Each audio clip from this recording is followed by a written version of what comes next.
आपका दिमाग, आपका मन कहता है कि यहां तो नहीं छूटेगी, मैं कहीं और चला जाऊं, किसी रिश्तेदार के घर चला जाऊं, किसी दूसरे शहर में चला जाऊं। वहां जाने के बाद कोई दूसरा मन या दूसरा दिमाग होगा। मन और दिमाग तो वही है। वे वहां भी नशा प्राप्त करने की प्लानिंग आपको देना शुरू कर देते हैं और आप वहां भी पीना स्टार्ट कर देते हैं। और कहीं जा रहा है, दिमाग तो वही है, वही कर रहा है, उसको वही लेके जा रहा है। लेकिन आध्यात्मिक शून्यता के कारण, अपने ही बारे में कुछ ज्ञान न होने के कारण, ये आपकी बीमारी दिन पे दिन बढ़ती चली जाती है।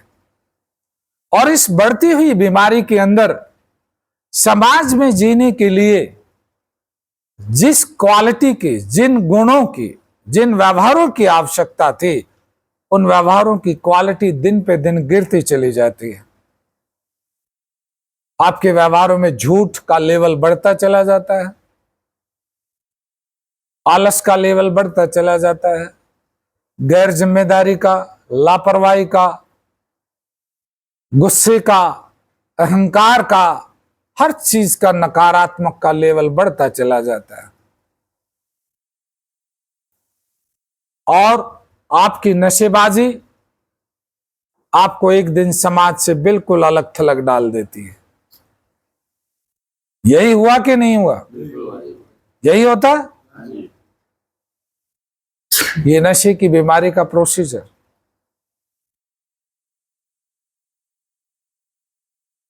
नशे की बीमारी से निकलने के लिए जिन लोगों में फिजिकल डिपेंडेंसी है, फिजिकल डिपेंडेंसी से निकलने का एक ही मार्ग है डिटॉक्सिफिकेशन, कि पहले आप अपने शरीर को आजाद कीजिए। आपका शरीर जो गुलाम हो गया है, बिना नशे के इसको नींद नहीं आती, भूख नहीं लगती, शरीर में बेचैनी, दर्द, उल्टी, दस्त लग रहे हैं, पहले शरीर को नॉर्मल किया जाए। फिजिकल चैप्टर को स्वस्थ करने के बाद बारी आती है मानसिक पार्ट को स्वस्थ करने की, कि आप अपने दिमाग की विचारधाराओं को कैसे ठीक कर सकते हैं। आपकी मानसिक चैप्टर और आध्यात्मिक चैप्टर दोनों एक साथ जुड़े हुए हैं, इन पे एक साथ काम होगा।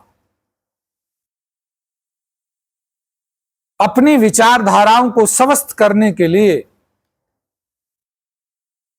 नारकोटिक्स एनोनिमस का पहला स्टेप एक्सेप्टेंस।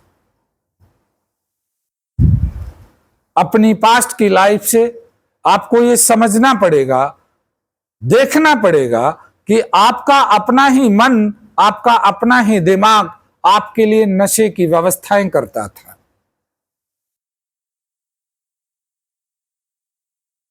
और जब भी दूसरे लोगों ने, परिवार ने आपकी उस गलती को दिखाने का प्रयास किया, आपके दिमाग ने, आपके मन ने उसे डिफेंड किया।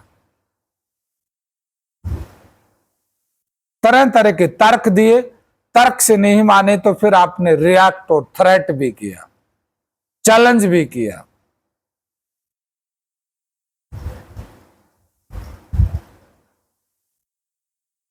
तो एक्सेप्टेंस से ही समझ में आया कि आपका अपना मन आपको नशा छोड़ने का मार्ग नहीं दिखा सकता। समाज में एक आम कहावत है कि इलाज विलाज, दवाई वगैरह कुछ नहीं होती, ये तो इंसान का मन मानेगा तो छूटेगा। ये कहावत, ये डायलॉग आपने दूसरे लोगों से सुना है, इसकी सत्यता जानने की कोशिश की? पहले आपने मन के वास्तविक प्राकृतिक स्वभाव, उसकी संरचना को जानने का प्रयास किया? मन का कार्य है इच्छाएं पैदा करना।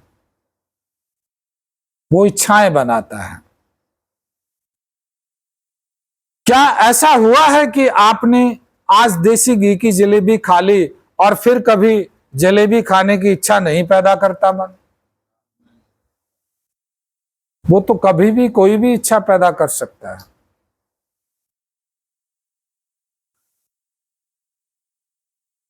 बचपन में किसी लड़की के साथ आपका अफेयर था, आप काफी साल आगे आगे विवाह हो गया, विवाह होने के पश्चात क्या आपका मन आपकी उस प्रेमिका से मिलने की इच्छा पैदा नहीं कर सकता? कर सकता है। तो आपका मन कहां माना? जिन लोगों ने नशा छोड़ दिया, किसी को 10 साल, किसी को 5 साल, किसी को 20 साल, किसी को 25 साल, किसी को 30 साल हो गए हैं, जिन लोगों को, उनकी शेयरिंग आपने कभी सुनी?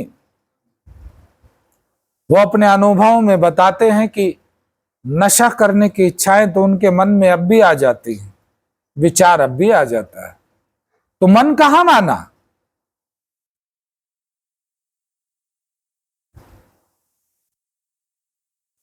उन्होंने समझा, उन्होंने मन को समझा कि मन नशा करने की इच्छाएं पैदा कर सकता है, करता रहेगा, मुझे उन इच्छाओं को ना कहना है। क्या करना है? ना कहना है। तो जो मानसिक बीमारी से ज्यादा ग्रस्त हैं, उन्हीं का दिमाग इस जुमले का इस्तेमाल करता है कि इलाज और दवाई दुई सब बकवास है, तो मन मानने की बात है। वे जानते ही नहीं कि मन मानता भी है या नहीं मानता।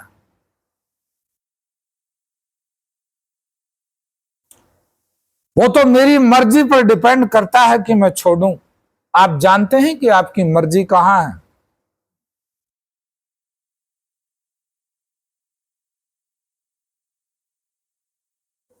आपके शरीर के कौन से हिस्से में आपकी मर्जी रखी हुई है?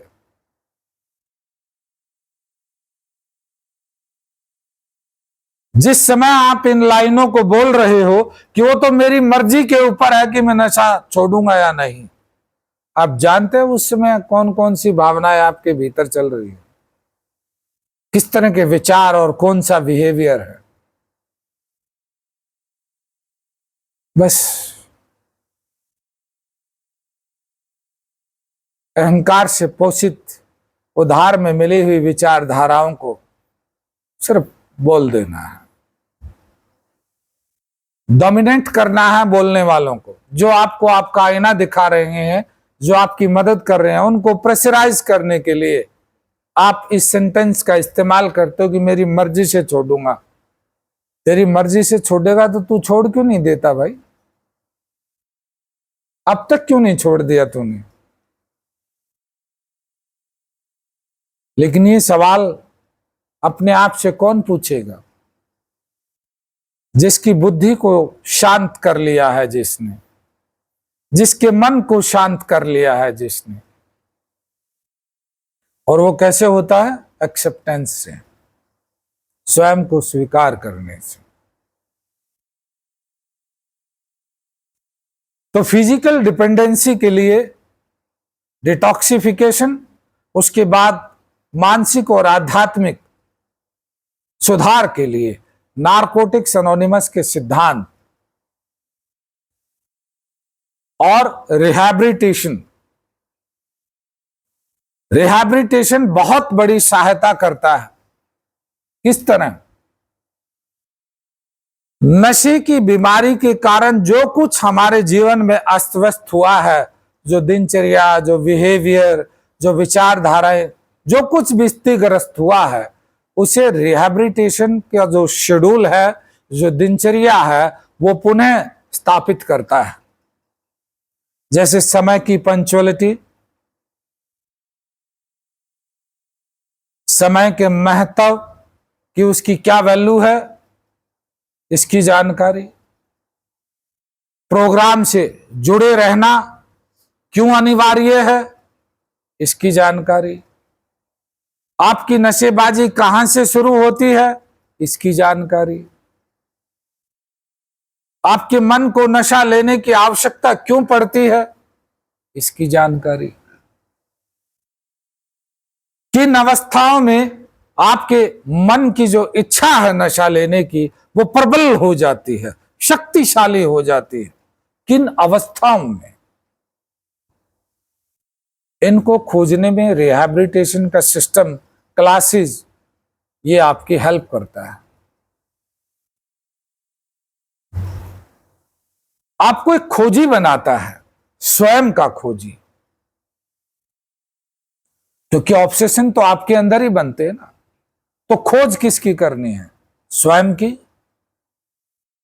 कि मेरे अंदर नशा लेने की इच्छाएं इतनी शक्तिशाली क्यों हो जाती है कि मुझे पता है कि बुरी चीज है और बहुत कुछ बर्बाद कर चुका हूं और फिर पी लेता हूं।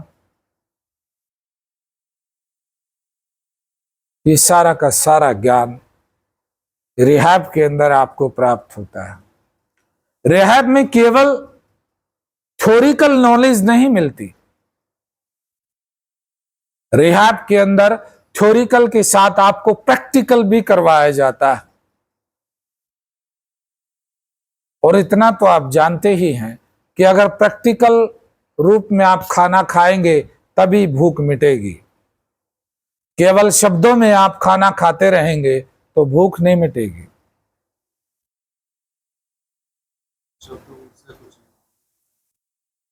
तो आपकी जो मानसिक बीमारी है वो सुधार से संबंधित विचारधाराओं को केवल शब्दों में ले लेती है, एक्शन में नहीं आता।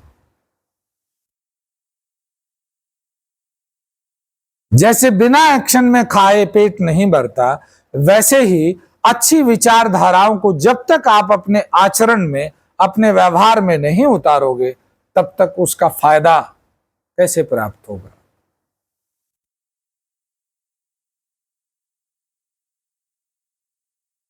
ये नारकोटिक्स एनोनिमस के जो सिद्धांत है, ये सिद्धांत क्या है?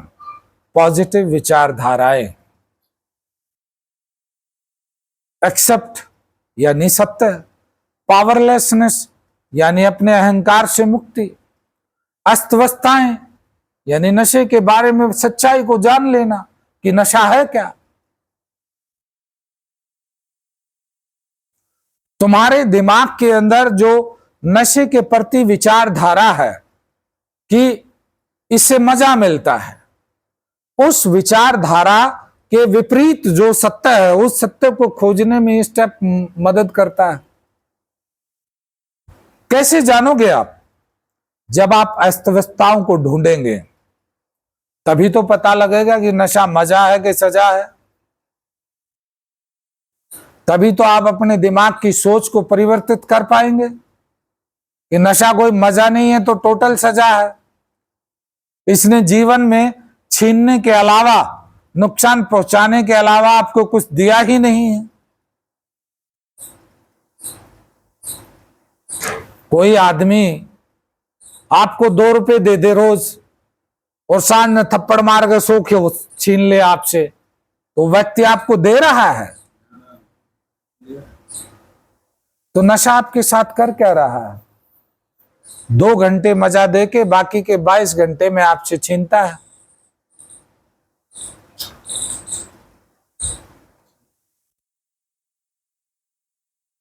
नशा यही तो कर रहा है आपके साथ। लेकिन आपकी बुद्धि इस घटना की सही वैल्यू, सही गणना नहीं कर पा रही।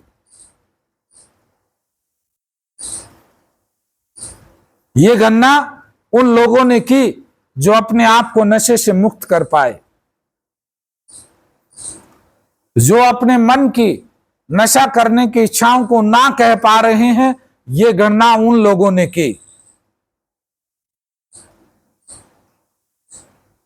और उन्होंने अपना अनुभव आगे बांटा उन लोगों के लिए जो पीछे इस बीमारी के शिकार चले आ रहे हैं। ये बीमारी कोई आज से नहीं है हमारी इस दुनिया में, महाभारत के टाइम से भी चली आ रही है, इससे भी पुरानी है। सोमरस मदिरा हो, ये सोमरस। तो इस बीमारी का इलाज किया जा सकता है, लेकिन आध्यात्मिक ज्ञान यदि आपके चरित्र में परिवर्तित एक्शन के रूप में नहीं आता, तब तक दिमाग में पैदा होने वाली नकारात्मक भावनाओं की पीड़ा से बचना पॉसिबल नहीं है।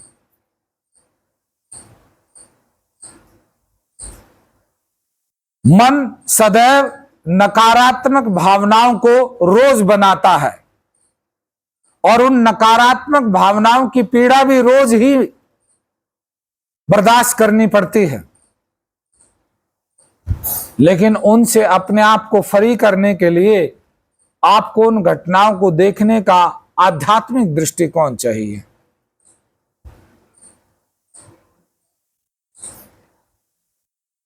उसी से, जैसे मैं एग्जाम्पल आपको देता हूं, हमारे समाज में पुरुष प्रधान है और उसकी स्त्रियों के मुकाबले अपनी एक अलग ईगो होती है, अहंकार होता है।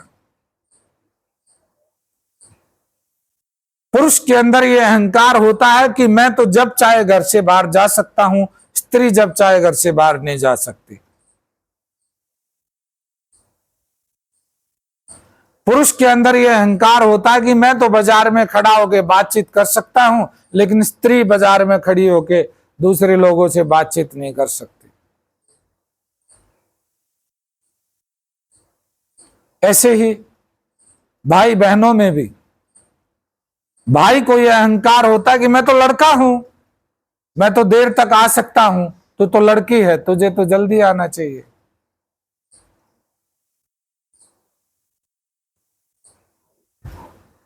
हम अपनी इच्छाओं की पूर्ति के लिए अलग से अहंकार को जोड़कर विशेषता का दर्जा दे लेना,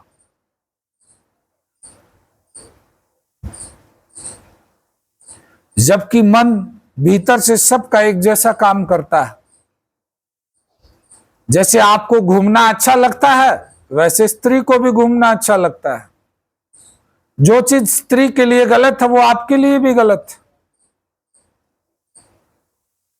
ये आध्यात्मिक ज्ञान है। समानता, प्रकृति तो समानता दे रही है। आप स्त्री को चाटा मारो, उसको दर्द होगा, आपको चाटा मारेंगे, आपको भी दर्द होगा, लेकिन दर्द का एहसास आप तब करते जब आपको चाटा लगता है। जब आप स्त्री को चाटा मारते हो तब आप दर्द का एहसास नहीं करते। इस समानता को महसूस करना।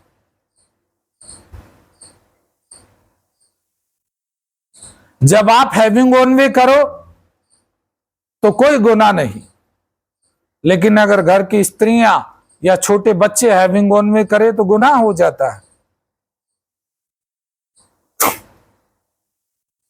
अपने आप को भी ये बात समझा लेना कि हैविंग ओन वे फिर मेरे लिए भी अनैतिक है।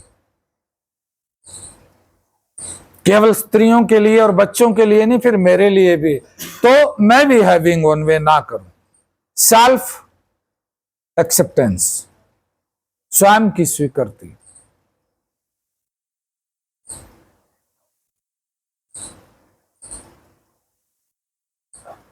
नशेबाज का जो दिमाग है, जो थिंकिंग पैटर्न है, सोचने का ढंग, वो ताकत के बल पे इज्जत चाहता है। ताकत के बल पे इज्जत मिलती भी है या नहीं, उसे इस बात का ज्ञान ही नहीं। नशा करने वाले व्यक्ति ज्यादातर अपनी पत्नियों पर धौंस जमा कर रिस्पेक्ट पाना चाहते हैं, जो पॉसिबल है ही नहीं।